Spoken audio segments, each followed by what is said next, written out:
Scott Lee Kimball, a name you've likely never heard before today.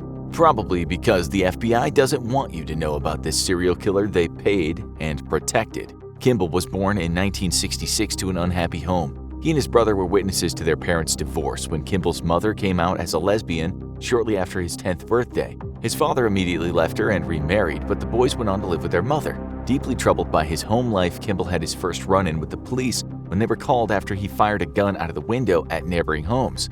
Kimball and his brother eventually moved in with their grandmother, but there, a neighbor, Theodore Payton, began bullying both of them. The bullying continued until Kimball's early 20s. Then he was involved in a gun accident that would change his life forever. The bullet glanced off his skull, leaving a distinct scar. The accident nonetheless left Kimball in critical condition for several days, but once he recovered, one of his cousins commented that he had changed dramatically. In his own words, he had lost his conscience. The trauma, however, gave Kimball the courage to face his bully, and he, along with several others, reported him to the police.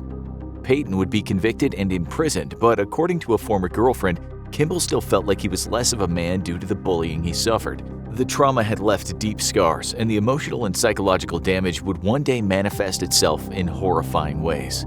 Years later, an imprisoned Payton was asked how he thought the bullying had shaped Kimball into the killer he would turn into, but Payton had no comment.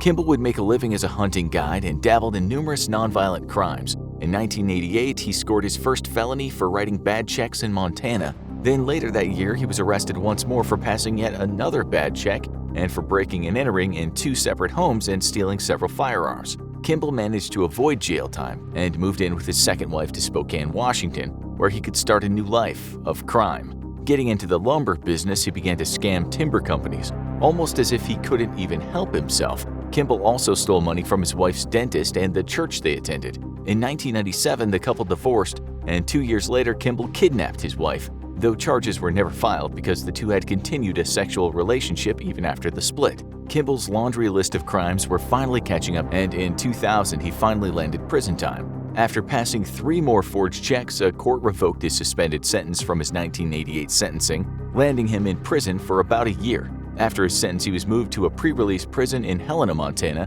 where he was allowed to work as a cashier at a gas station. Inevitably, Kimball ended up stealing $671 from the gas station, along with a truck. Kimball fled north, going up to Alaska and living under his brother's name.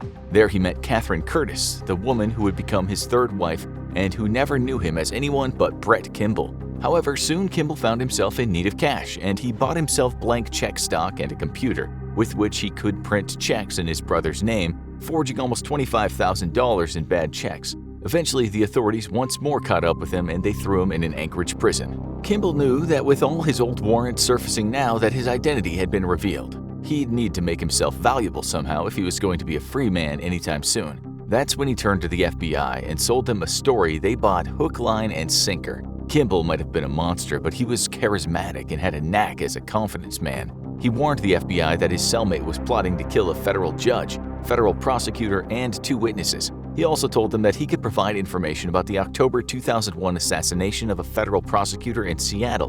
Given his nonviolent, white-collar crimes, the FBI bought his stories and discarded his warrants, moving him from his prison in Anchorage, Alaska, to FCI Inglewood in Colorado. 6 months later, he was released, officially an informant to the FBI. Of course, Kimball had no actual intelligence to provide for the FBI, so he fed them a continuous line of exaggerations and useless information. To this day, not a single arrest or warrant has ever stemmed from Kimball's service as an informant. Kimball, however, took right back to his old ways right under the FBI's nose. He began cashing bad checks again, but soon took on the biggest score of his life. He'd started a legitimate business buying and selling organic beef, and took to financing that business with bad checks. Getting greedy would lead to his downfall, though. Impersonating Cleve Armstrong, a local optometrist, Kimball wrote more than $83,000 in bad checks to his own companies. Kimball had gained access to the necessary info thanks to his mother, who ran an insurance company in the same building as Armstrong. Kimball had set up a small office for himself in the basement of the building, right next to a poorly secured closet that kept many of Armstrong's financial records. Breaking in and stealing the necessary info let Kimball impersonate Armstrong over the phone to his bank, making the payments without detection. As the police began to look for Kimball, though, he'd already fled the state. The FBI pulled their protection of Kimball after an internal review found that Kimball had provided no good intelligence to date. The officer who had recruited him and overseen his short career as an informant was immediately reassigned, probably to a listening post in the Arctic Circle somewhere. To this day, though, the FBI refuses to comment on the situation, likely to avoid even more public embarrassment. Kimball's marriage eventually imploded, and he took up with a 25-year-old waitress. She would later remark that while he acted like a gentleman at all times, he was prone to rough sex, bondage, and taking photos of her. Eventually, he pressured her to buy him a rifle, as he was not allowed due to his status as a felon. Upon receiving the rifle, Kimball disappeared once more. With the FBI now issuing a warrant for his arrest and cooperating with local law enforcement across several states, a disturbing picture of Kimball's activities in the last few years began to emerge. Sometime toward the end of 2002, Kimball had reached out to Leanne Emery, the girlfriend of an inmate he had served time with, and turned into authorities as the mastermind of an escape plan he had actually engineered himself. As part of the plan, his cellmate had told him to make contact with Emery once he was out of prison, in case he wasn't able to. And Emery was also told to listen to Kimball and do as he said. Kimball contacted Emery and drew her into his scams, the two stealing mail from local post offices to forge checks. On January 16, 2003, Emery told her parents that she was going on a trip to Mexico to go caving. Her parents hoped that this was a sign she was taking some time off and getting a grip on her out-of-control life.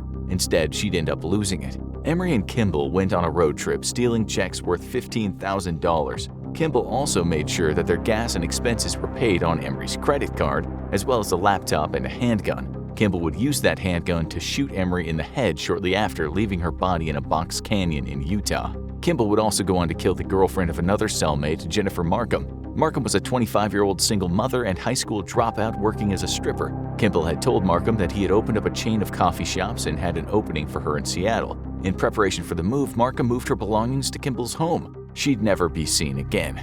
Markham's car was discovered at the Denver airport, though there was no evidence she had ever boarded a flight. On the insistence of her father, the police opened an investigation into Markham's disappearance, and through a contact at the FBI, he was able to get a meeting with an informant who had news on the murder and went by the alias Joe Snitch.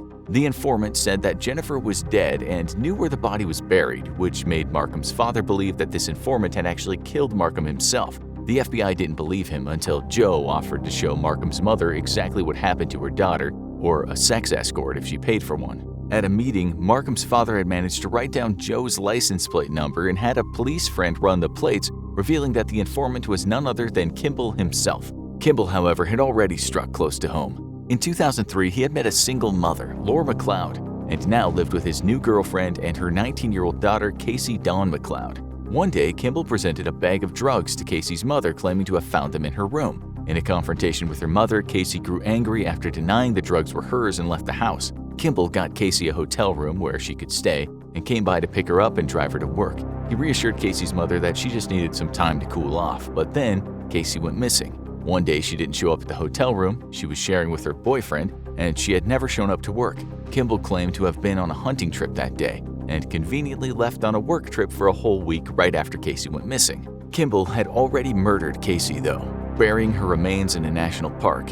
Casey wouldn't be the only family member Kimball would kill, though. Soon after Casey's disappearance, Kimball's uncle, Terry, had the good fortune of winning the lottery and promptly retired to Mexico. There was just one problem: the Ohio State Lottery had no record of Terry winning. What was known is that Kimball had immediately begun to sell Terry's items shortly after he went missing. In 2008, Kimball was finally jailed for check fraud and was the prime suspect in at least 4 disappearances. Authorities grilled him, but Kimball refused to confess to any murders, though he dropped the enigmatic clue which stuck in one of the investigators' minds, asking what if one of the girls had simply disappeared in a national forest, presumably seeking to offer a plausible explanation for Casey's disappearance that didn't involve him. Kimball had inadvertently offered a clue that would bring him down. Investigator Jonathan Grusing happened to remember a receipt that had been sitting in evidence after Kimball's arrest. The receipt placed Kimball at a grocery store very near the Route National Forest on the day after Casey disappeared. Contacting park staff, they confirmed that a skull had been found in the fall of 2007. Subsequent DNA testing proved that it belonged to Casey McLeod. Perhaps the most disturbing of all, though, is the fact that Kimball had taken Casey's mother on their official honeymoon to that same forest,